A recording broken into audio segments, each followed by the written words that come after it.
Want to learn more about your true nature? Check out the many interviews and short videos produced by our friends at ispirit.us. Like their page at facebook.com/ispirit.dotus and browse through their many posts and be inspired by the wonderful and positive messages about life that they share with their community.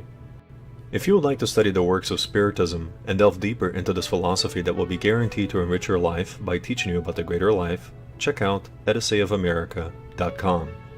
At XIIofamerica.com you can find all of the seminal works of Spiritism written and compiled by Allan Kardec, translated from its original French to English, as well as other Spiritist works that serve to add to the immaterial treasure that is the Spiritist philosophy and doctrine.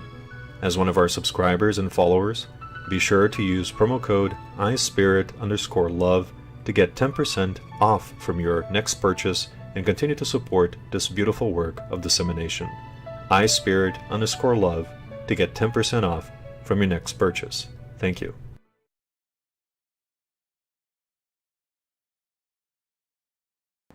Welcome back, everyone, to our studies concerning what is Spiritism, this wonderful book that talks about the Spiritist doctrine for us in an introductory manner and fashion that allows us to capture the essence of the doctrine itself and the philosophy, and to give us a sort of a broad stroke of what it is all about.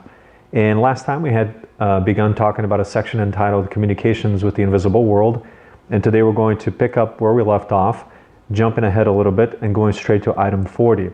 So let's get to it.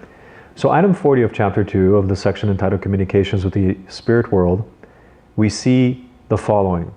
High order spirits are concerned solely with intelligent manifestations intended for our instruction.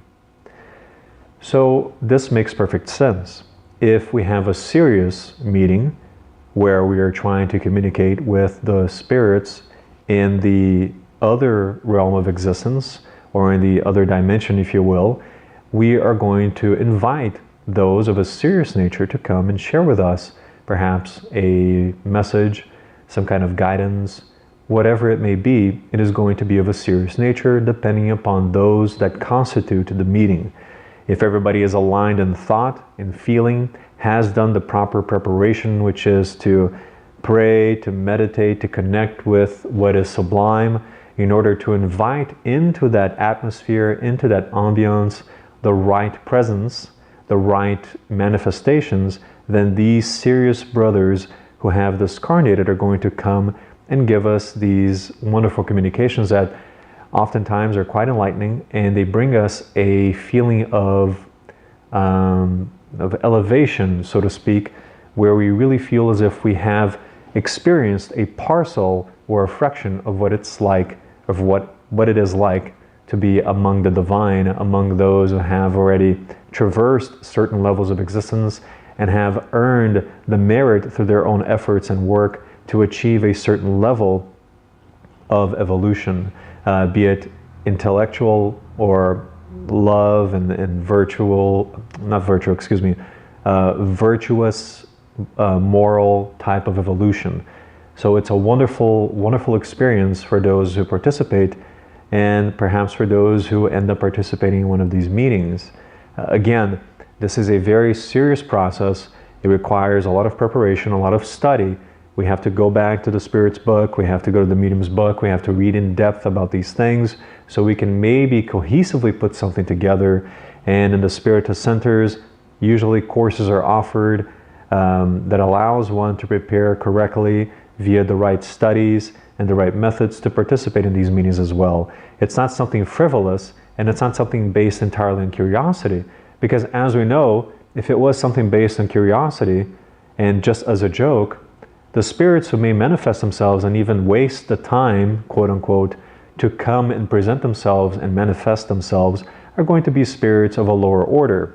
In essence, not to say that they're any less important than anyone else, but spirits who are interested in making fun of people and poking and making jokes or making scathing remarks or scaring people unnecessarily, things like that. But if it's in a serious nature, then we're going to invite those of a serious essence as well. It is rather similar to our current existence, our lives.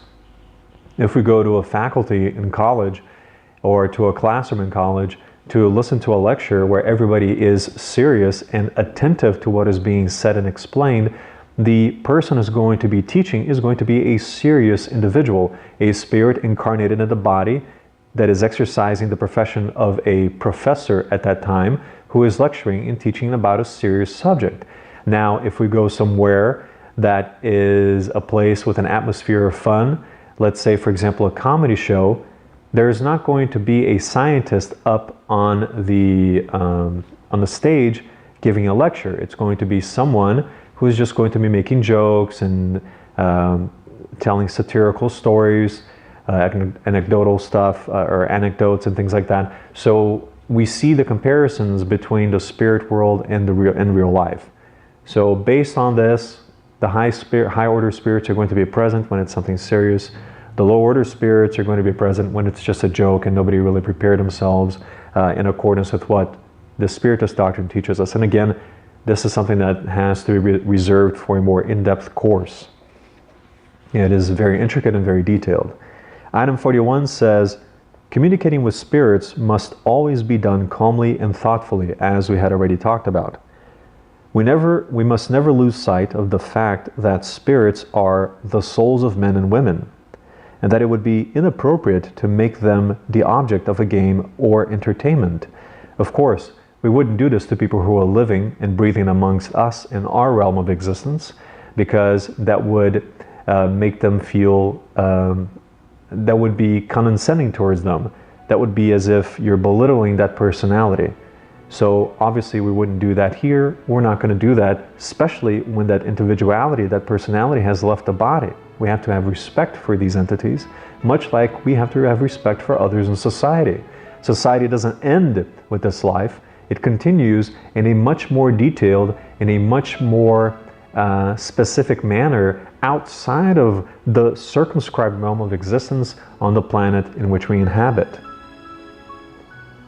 If we owe due respect to mortal remains, we ought to have more respect for the spirit. Frivolous and thoughtless meetings thus fail in their duty, and persons who take part in them should be mindful that they themselves may be called to the spirit world at any moment, and would not look favorably on being treated with such little deference. Of course not. No one likes to be disrespected, so this applies to the spirits. They're not just some randomly wandering entity waiting for someone to call upon them. No, they are people who are tending to other tasks and duties, be whatever those are in the other realm of existence, who are busy. So they're not going to appreciate anyone who just makes fun of them or is just trying to get some entertainment out of such a manifestation or such a meeting. It has to be something serious if you're looking for a serious result.